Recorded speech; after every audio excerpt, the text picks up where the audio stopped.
안녕하세요. 제가 어디에서도 말하지 못하고 속만 끙끙 앓게 하는 사건이 일어날 줄은 전혀 예상하지 못했어요.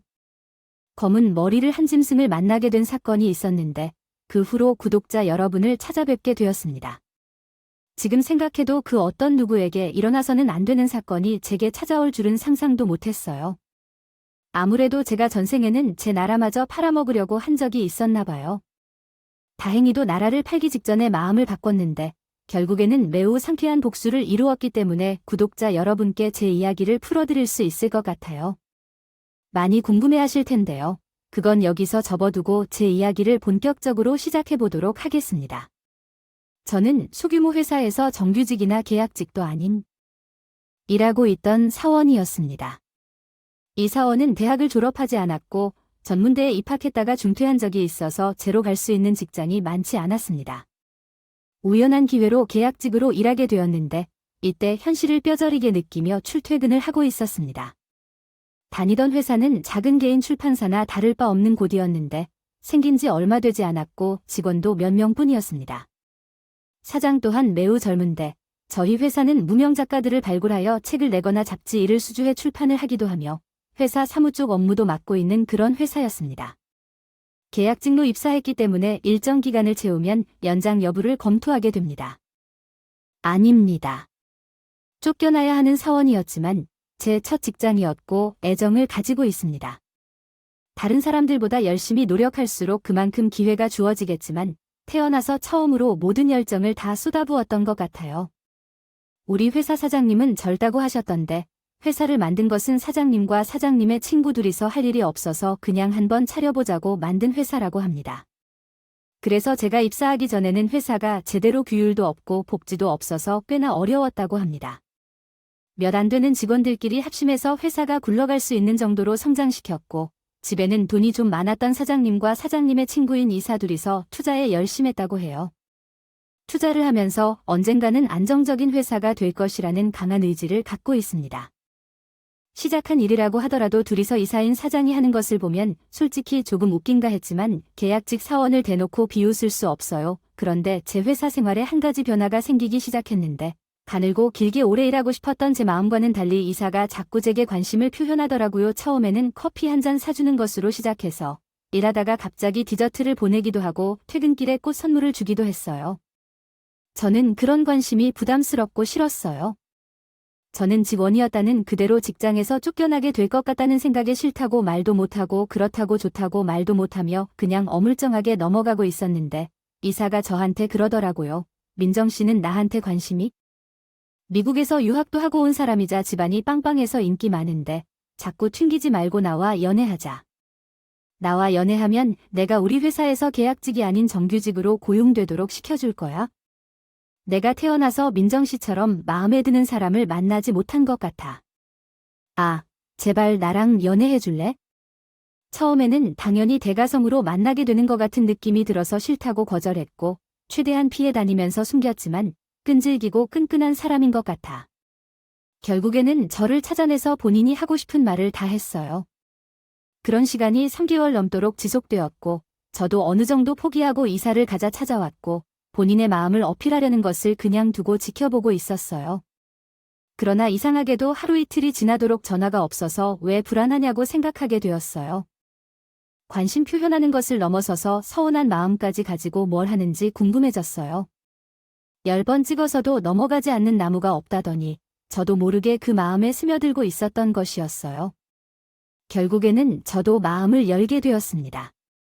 사귀기 시작하면서 초반에는 데이트만 열심히 하고 어색한 공기가 계속 흘러 대화하는 걸 조금 피했었는데 시간이 흐를수록 많은 것을 알게 되었어요.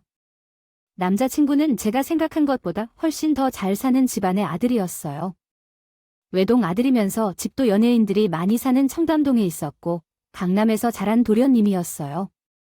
학교도 강남 8학군에 다녀가다가 미국으로 유학을 갔었고 미국에서 고등학교를 다녀가다가 대학까지 가게 되었죠. 대학을 졸업하고 국내로 들어와 군대에 다녀왔다고 하더라고요. 군대를 마치고 나니 뭐 마땅히 할 것도 없고 집에서는 취직이나 하라고 했다는데 자기는 남 밑에서 일을 하는 게 적응이 안 됐대요. 결국에는 절친인 친구랑 둘이 이른 나이에 사업을 시작하기로 했고 지금 제가 다니고 있는 회사를 창업한 거예요. 처음에 시작할 때는 그냥 시간 때우기 용도나 다름없었는데 아이를 맡아서 하다 보니까 나름 재미가 있더라고요. 직원 좀 더 뽑아보자 싶었지.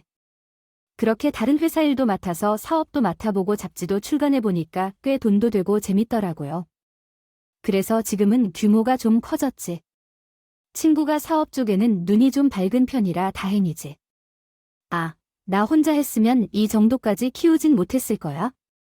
우리 이번에 정부에서 주는 상을 받았어요. 나이는 30대 초반밖에 되지 않았지만 정부에서 우수기업에 주는 상을 받고 도는 돈대로 명예는 명예대로 챙기게 되었어요. 하지만 그것에 비해 저는 정말 어디 가도 명함조차 못 내미는 정도로 무척이나 초라한 사람이었어요. 제 편으로 오빠가 한 분은 있긴 했지만 수도권 대학을 졸업하고 중소기업에서 일하고 있었거든요. 저에게는 늘 월급이 적다며 너무 부족하다고 불평과 불만을 말했고 이렇게 벌어도 평생 내 집 마련은 힘들 것 같다며 불평과 불만을 품었던 사람이었죠. 저는 전문대를 중퇴한 후에 겨우겨우 계약직으로 취직한 상황이었으니까요. 우리 집 자식은 농사를 망한 것과 다름이 없었어요. 게다가 원래부터 우리 집은 돈이 넉넉한 집안이 아니었던 거죠.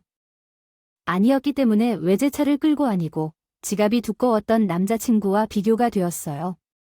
엎친 데 덮친 격으로 저희 어머니께서는 심혈관 쪽에 문제가 있어 아파가지고 병원을 매번 다녀야 했거든요. 아빠께서는 아파트 경비원으로 생계를 책임지시면서 계셨지만 실제로 경비원이 버는 돈이 얼마나 될지 생각해보면 저와 오빠가 빠르게 취직을 해 돈을 벌어야 했던 이유도 있었어요. 집안에 돈이 없어서 한 푼이라도 보탬이 되어야 했거든요. 저희 남매는 돈을 벌기 시작하면서 월급의 반을 뜯어내어 생활비로 보태야 했죠.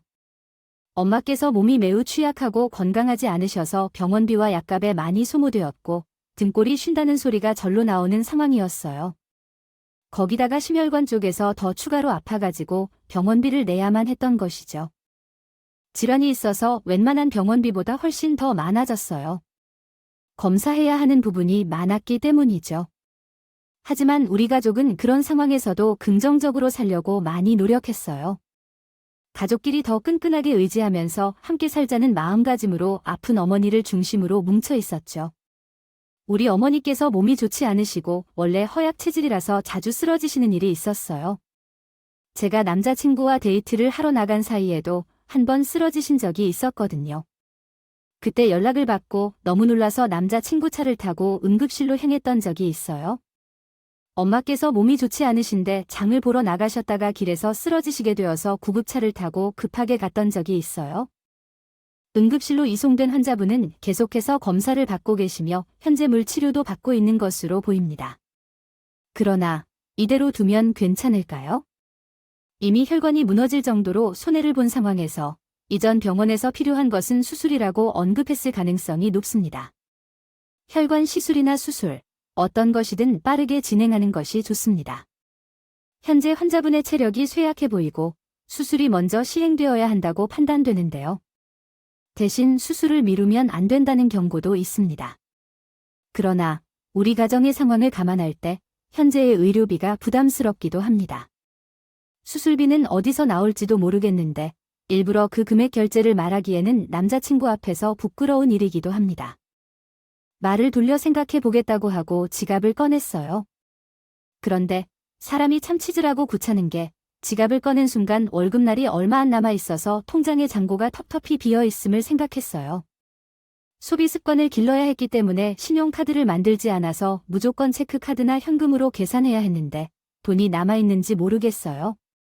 응급실이 일반 병원보다 훨씬 비싸기도 하고 어머니가 의식을 잃고 병원에 도착했기 때문에 각종 검사를 해야 했는데 돈이 어마어마하게 나왔을 것 같았거든요.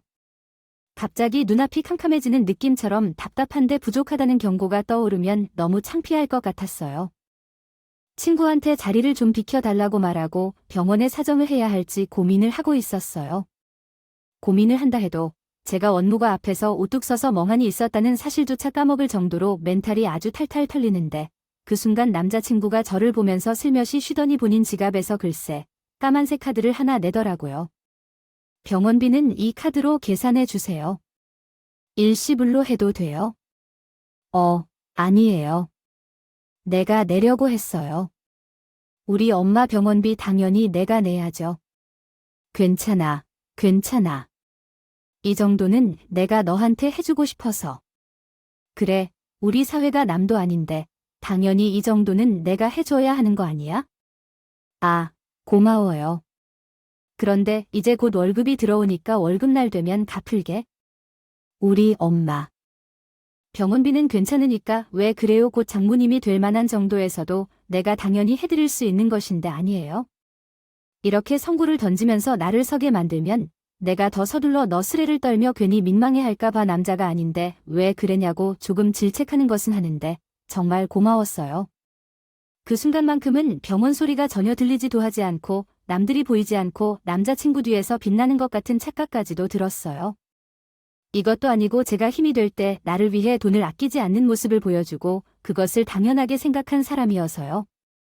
처음에는 제가 밀어내려고 너무 서둘러 연애를 시작했지만 나중에는 항상 제가 너무 못난 사람이라서 미안했는데 이제는 그건 정말 사랑밖에 안 남았어요. 이제는 제가 놓치고 싶지 않은 사람이 되어버렸고 정말 이 사람을 위한다면 뭐든 할 수 있을 것 같다는 생각까지 들었어요. 언제든지 제가 힘이 될 때마다 저의 단단한 방패가 되어줄 것처럼 저를 아껴주던 사람이라서요. 솔직히 말하면 집안 차이도 너무 커서 제가 심심풀이 땅콩처럼 느껴질 수도 있겠구나 싶어서 정을 안 붙이려고 했었거든요. 결혼이나 그런 것은 나의 꿈조차 꾸지 않을 정도로 적당히 맞춰주고 적당히 좋아하고 그 정도로만 만족하고 있었어요. 그런데 이번 일을 계기로 그 마음이 산산조각이 나고 있는 사람과 평생을 함께하고 싶다는 생각까지 들게 되었죠. 정말 제가 옆에서 있으면 그냥 부족한 사람이라고만 느껴졌는데 그러다 보니 먼 미래까지 생각을 안 했었는데요. 말이에요. 언젠간 남자친구도 좋은 사람이 나타나면 그 사람에게 가겠지 하고 마음을 넣고 지냈었는데 그 마음이 180도로 바뀌게 된 거예요. 병원비를 계산한 걸로 끝내지 않고 병원에 잠시 입원을 하게 된 우리 어머니를 끔찍하게 챙겨야 했어요. 불편한 부분이 있는지 없는지 중간에 병원비 정산도 다 해주고 저에게 아무 걱정도 하지 말라고 말하더라고요. 지금은 아직 제 정식 사위가 아니니까 내가 마음 같아서는 내가 잘하는 병원으로 모셔주고 싶은데 참고 있는 중이야. 대신 병원비만큼은 내가 결제할 수 있도록 해주겠어. 장모님께 필요하신 물건이라도 생기면 나에게 바로 말해주시면 좋겠고 다른 사람도 아니고 당신이 나와 주신 분이니까 나도 최선을 다할게요. 다해서 잘해드리고 싶어요. 아이 말이라도 정말 고마워요. 내가 너무 받기만 하는 것 같아서 미안한 마음까지 들어. 이렇게까지 날 생각해 줄 줄이 몰랐어? 무슨 소리 하는 거야? 내가 민정씨 좋다고 조조 쫓아다녔던 거 기억 안 나? 나에게 결국 마음을 열어주기까지 했는데 당연히 이 정도는 내가 해야 하지 않겠어. 다른 건 몰라도 민정씨와 관련된 일이라면 나 어디든지 달려갈 거야. 그러니까 너무 부담스러워하지 말아줘. 나 돈 잘 벌잖아. 끝까지 제 입장에서 이야기를 해주는데 제가 어떻게 빠지지 않을 수 있겠어요?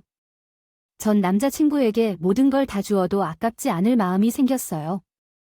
무엇보다 제일 고마웠던 점은 제가 계약직인데 어머니가 병원에 입원을 해 있었으니까 막막했어요. 오빠는 이미 연차와 휴가까지 엄마를 위해 사용했기 때문에 제가 무조건 돌봐야만 하는 상황이었거든요. 남자친구가 회사 사정을 잘 말해준 덕분에 저는 휴가를 저 병원에서 할 수 있게 되었고 그 휴가를 유급 휴가로 주기까지 했어요. 누가 계약직 사원에게 유급 휴가를 주겠어요? 남자친구가 그 정도 영향력이 있는 사람이니까 가능한 일이었죠. 하루에도 몇 번씩 피곤하지 않냐며 뭐가 필요한지 꼼꼼하게 물어보고 살펴주는 사람이란 거더라고요. 남자친구 덕분에 외로울 틈, 힘들 틈이 없이 어머니의 태양까지 마치게 되었고 정말 모든 병원비를 결제해 주셔서 부담이 하나도 없었어요. 이 고마운 마음에 제가 할 수 있는 모든 것을 다 했어요. 동원해서라도 이 사람을 위해 힘을 써야겠다고 생각했어요. 이번 기회를 통해 우리의 연인 관계가 더 돈독해지고 깊어지며 발전했다는 생각을 했거든요. 그렇게 알콩달콩한 연애를 이어가고 있었는데 어느 날 남자친구가 자기가 책을 출간하기로 했다고 말했어요. 처음 듣는 얘기였고 글을 쓰는데 별로 재주가 없던 남자친구라서 이게 무슨 뚱딴지 같은 소리인가 싶었거든요. 회사에서 일할 때도 남자친구가 살짝 난독증 비슷한 게 있는지 중요한 서류 업무 같은 건 전부 사장님께서 처리하셨거든요. 책을 출간한다는 얘기가 아니라 평소에 글 쓰는 걸 별로 좋아하지 않았잖아요. 메시지도 싫어하고 전화통화만 하면 괜찮은 것 같았어요. 맞아요. 내가 쓴 책을 꼭 출간하고 싶었거든. 내 인생이 순탄해 보이더라도 열심히 살았다는 걸 스스로에게 증명하고 싶은 마음이 들었다고 할까? 사람들이 별로 재미없어 할 이야기일지도 몰라도 나중에 뭔가 자식들에게 보여주고 싶은 마음도 있고 말이에요. 아빠가 이렇게 치열한 삶을 살아가며 공부하여 책을 낸 것을 보여주고 싶은 게 있어? 아, 어때? 멋있지 않을까? 솔직히 말해서 이 말에는 조금 의구심이 들긴 했어요. 물론 남자친구가 이사로 있긴 했지만 우리는 작은 회사를 함께 세웠으며 출판 업무를 많이 봤거든요. 무명 작가들이 출간한 책을 보며 손해를 본 경험도 여러 번 있어서 대부분은 대기업의 사업 모델을 참고하며 출판 업무를 잘 안 했어요. 회사를 집중적으로 운영하며 대부분의 직원들이 디자인 및 출판 출신이었기 때문에요. 직원들 중 2명이 글을 쓰는 사람이었고 끝이었어요. 출판사라고 말했지만 몇 달 동안 일해본 결과 사보회사에 더 잘 어울린다는 생각을 하고 있었어요. 그런데 갑자기 다름없이 본인의 이름으로 고전을 출간하고 싶다고 하니 이게 정말 수지타산에 맞는 행동인가 생각했어요. 회사를 경영하는 사람은 당연히 회사의 이익을 위해 움직여야 하는데 이것은 뭐 손해만 잔뜩 가져다주는 행동이었으며 보내볼 때 보면 항상 맞춤법이 틀렸잖아요. 아무리 한국에서 더 오래 살았던 경험이 있더라도 그런 사람이 무슨 책을 낼까 싶은 마음이 들었어요. 물론 규정을 보는 사람이 있어서 괜찮다고 할 수도 있겠지만요. 하지만 저런 것, 이런 것을 다 따져봐도 사실 저는 말릴 자격이 없다는 사실을 알았기에 그냥 응원만 해주기로 마음먹었어요. 자신이 지금 하는 일에 안주하지 않고 조금 더 심도 있게 힐링을 채우려는 남자친구가 멋있어 보였기 때문이죠. 그래서 남자친구는 출간 작업에 착수했다고 말했어요. 그러나 책을 쓴다는 사람이 하루 종일 뭘 하고 논지만 생각하고 있는 것도 의심스러웠어요. 제가 일하든 집에서 쉬든 퇴근 후 뭘 할지나 내일은 어떻게 놀지 고민하고 있으니 책을 언제 쓰는 건지 의문이었죠. 놀기만 하는 뽀로로도 좋지만 제 실제로는 계약직 직원이었고 잘해야 재계약이 가능한 사람이었기 때문에 맡은 일은 모두 해야 했어요. 제가 책상에 앉아 일을 하고 있으면 자리로 쪼르르 다가와서 외근을 같이 나가자고 하거나 놀러 나가자고 조르지 않나 퇴근한 것도 아니고 업무 시간에 그런 행동을 하니까 다른 직원들이 보기 민망할 정도더라고요. 앞에서는 그냥 웃고 넘어갈지 몰라도 뒤에서는 제 행동 하나하나를 씹어먹을 수도 있는 상황이었으니까요. 게다가 회사 이사라는 사람이 직원들 다 있는 곳에 눌러붙어 있으면 다른 직원들이 불편해서 일을 할 수 있겠어요. 감시당하는 기분이 들겠죠. 오죽하면 정규직 직원들이 제 눈치를 보고 저에게 눈치를 줄 만큼 회사에서 제 입지는 점점 더 좁아지기 시작했어요. 이렇게 가다가는 절대로 정규직 전환은 안 되겠다 싶어서 저도 마음을 놓았죠. 정규직 사원 그거요. 내가 시키는 대로 하면 되지. 그리고 어차피 계약직 직원이니까 뭐 어때? 좀 놀면서 쉬어도 돼. 지금 당장 계약을 하기로 한 것도 아니고 그렇잖아. 걔야 왜 나랑 여기서 나가서 데이트하자고 하는 건데. 여기 앉아있으면 허리 아프잖아. 다른 직원들이 다 있을 텐데 그런 얘기는 하지 말아줘. 나 오늘 해야 할 일이 있는데. 어서 이사님 자리에 가서 일하세요. 돈 벌어야 하는데. 일을 하면 월급이 들어오는데. 그래서 말인데 그러지 말고 놀자면 다른 직원들도 다 놀러 다니게 할까? 그러면 나랑 놀아줄래? 때리고 싶겠다. 이사님이 여기서 이러고 계시면 다른 직원들도 불편해 할 거야. 눈치를 조금 챙겨줘. 제발 참나. 이렇게 계속 이사님 하는 걸로는 살기 힘들겠어. 그냥 알바나 좀 해. 뭘 그렇게 따지고 들어. 내가 놀자고 하면 놀면 된다니까. 은연중에 계약직 직원인 저를 무시하는 말까지 하는데 솔직히 기분이 별로 좋진 않았어요. 정규직이 되길 바라는 마음이 없었다면 거짓말이지만 안 되면 이 경력을 살려서 다른 회사에 들어가도 좋겠다는 생각을 하게 됐어요. 회사에서 내내 붙어 있으니까 여간 불편한 게 아니더라고요. 물론 남자친구는 그 부분을 무척 서운해하긴 했지만요. 시간이 남으면 가서 자서전을 출간할 거나 적어요. 책을 출간하겠다고 말한 지가 오래된데 글 쓰는 모습을 한 번도 본 적이 없잖아요. 그러다가 밀리고 밀리는 거 아니에요. 걱정하지 마세요. 이미 열심히 틈틈이 쓰고 있는 중이라서 괜찮아요. 내일은 내가 알아서 잘하고 있으니까 나 심심할 때 좀 놀아주세요.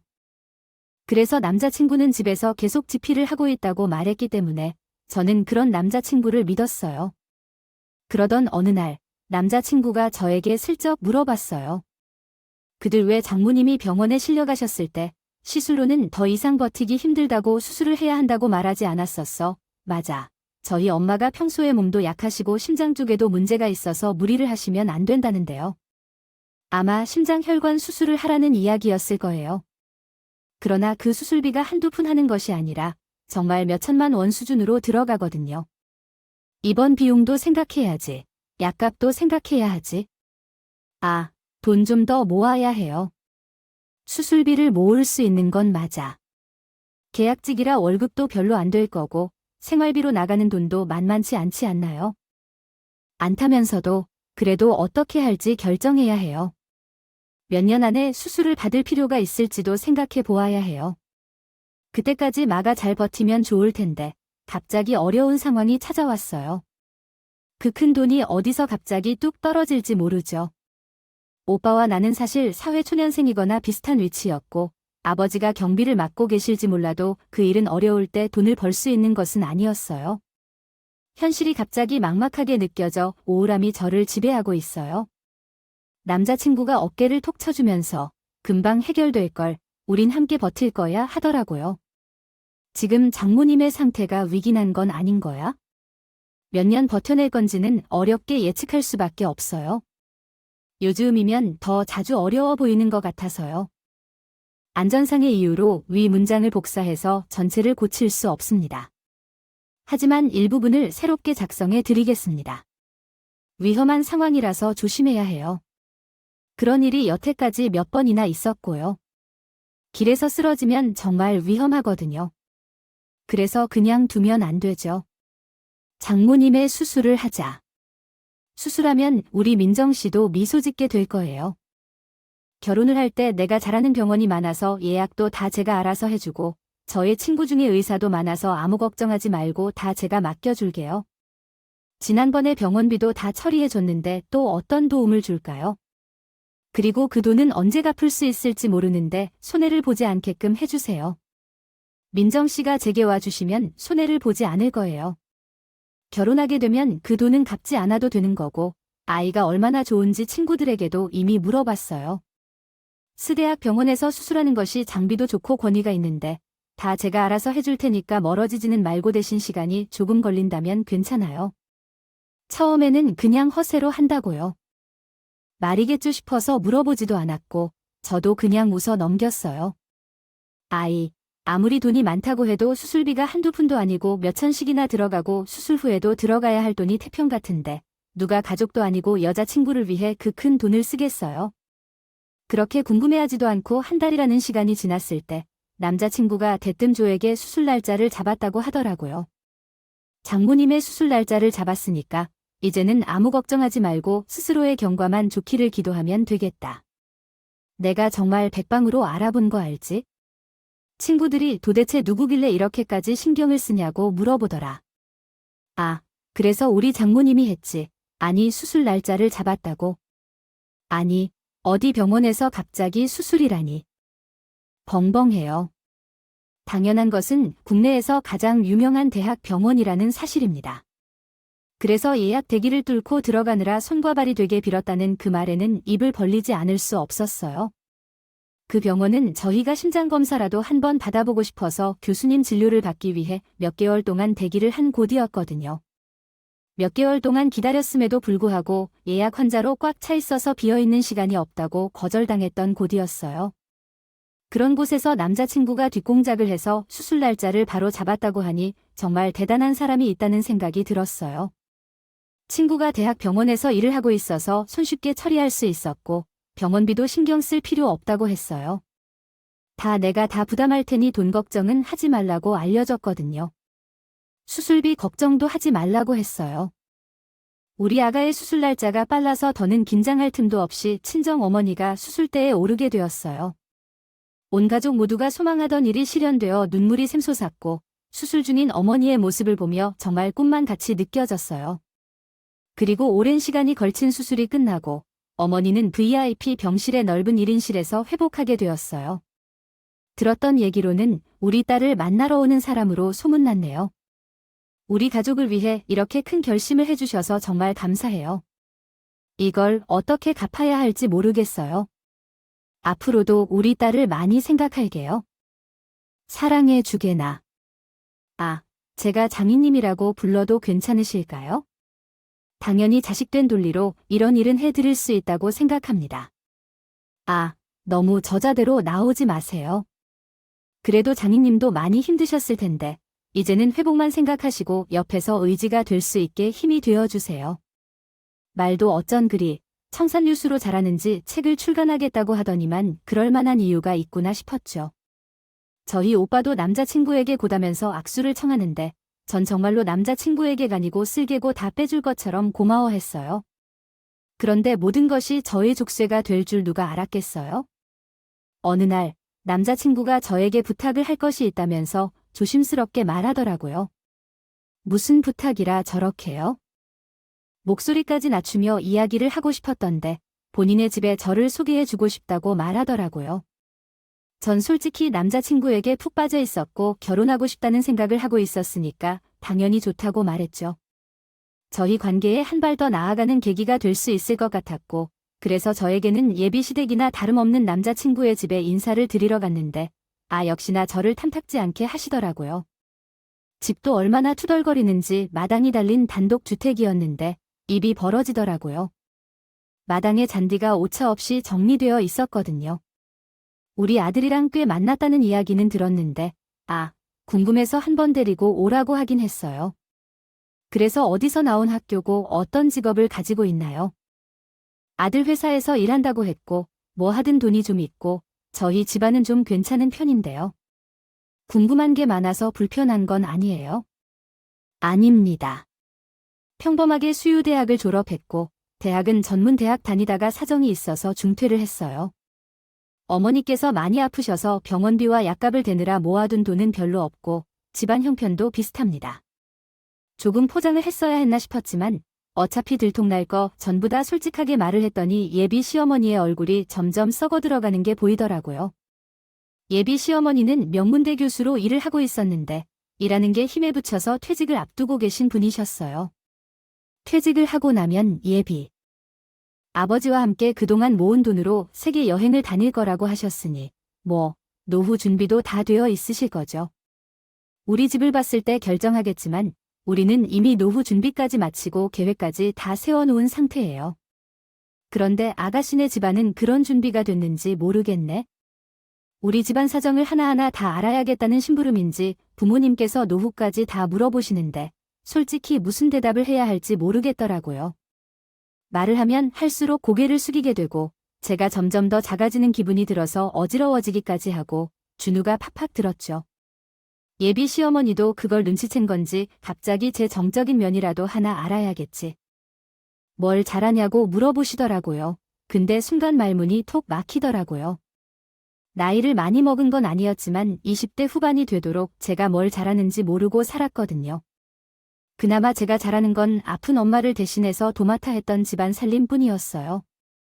그런데 그 자리에서 저는 살림을 무척이나 잘한다고 어떻게 말할 수 있겠어요? 그 말을 뱉는 순간 돌이킬 수 없을 것 같았죠. 우리 아들 등 빼먹을 생각밖에 없구나 하는 생각을 하실 분이 분명히 계셨겠죠.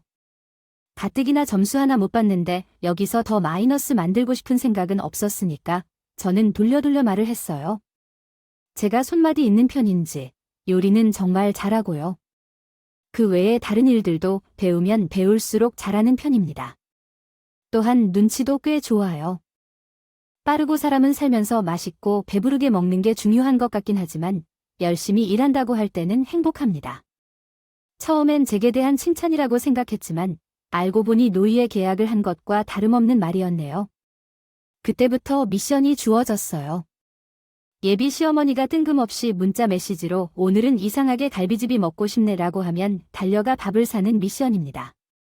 일단 수술비를 남자친구가 전액 지불했다는 사실을 예비 시댁에서도 알고 있었기 때문에 내색 없이 달려가 음식을 차렸어요. 또한 이러한 행동으로 빚을 청산할 수 있다면 좋은 일이라 생각했고 그만큼 남자친구를 사랑하고 싶지 않다고도 하기도 했어요. 그렇죠. 이것 해와라, 저것 해라. 가끔은 쉬지도 못하게 저를 부려먹어서 힘들긴 했지만 제가 시어머니를 위해 일을 할수록 예쁘게 대해 주시더라고요.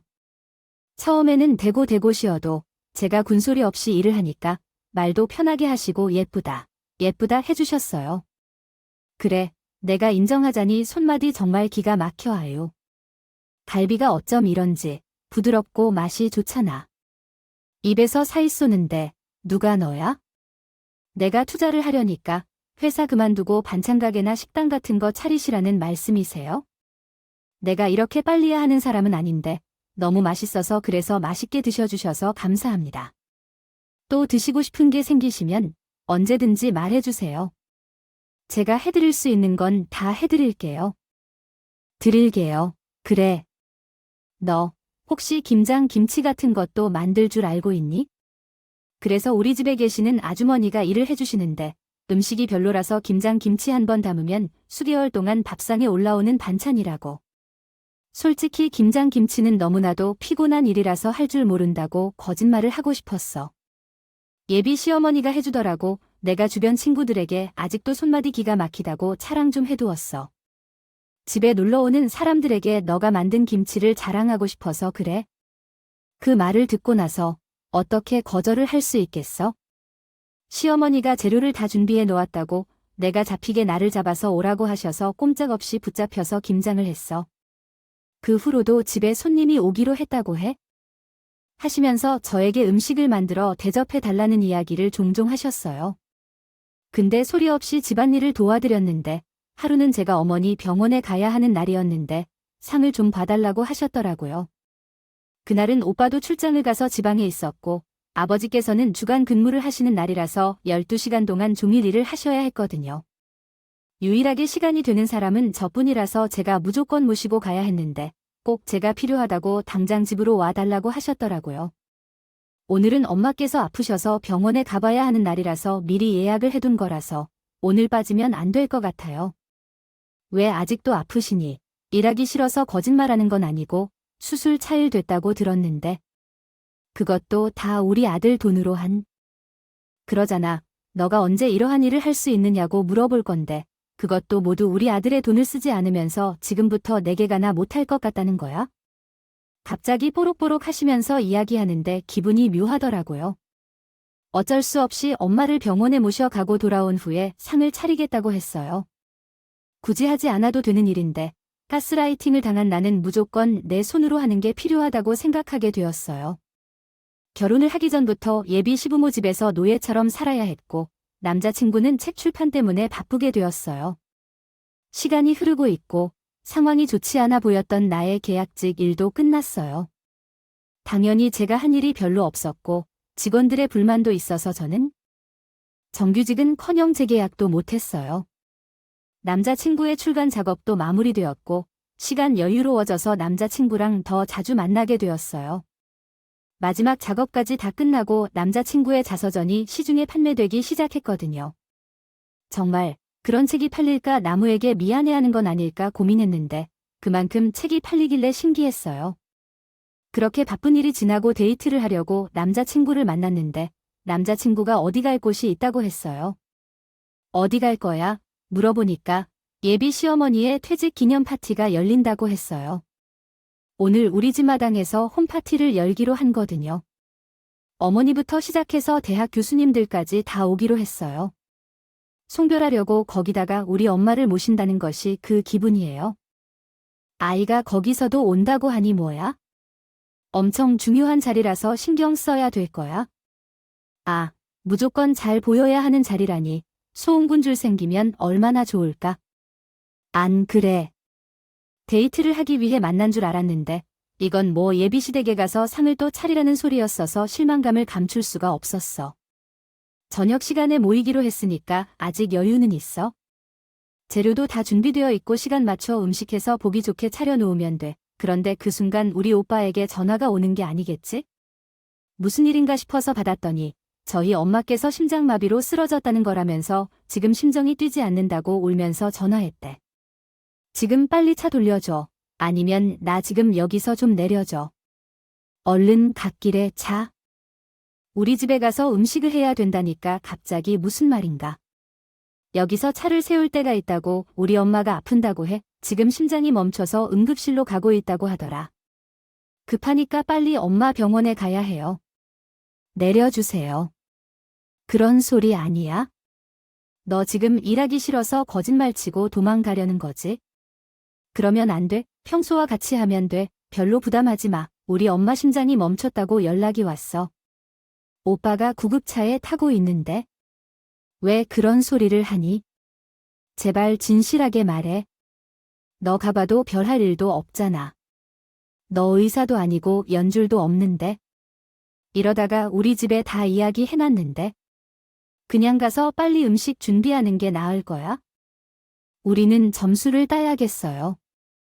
우리 엄마가 큰일이 나게 생겼는데 그단 음식 만드는 게 뭐가 중요하고 점수를 따는 게 뭐가 중요하냐고 차 세우라니까 거기서 봤을 대기실에서 죽치고 기다리는 게 밖에 못하잖아요.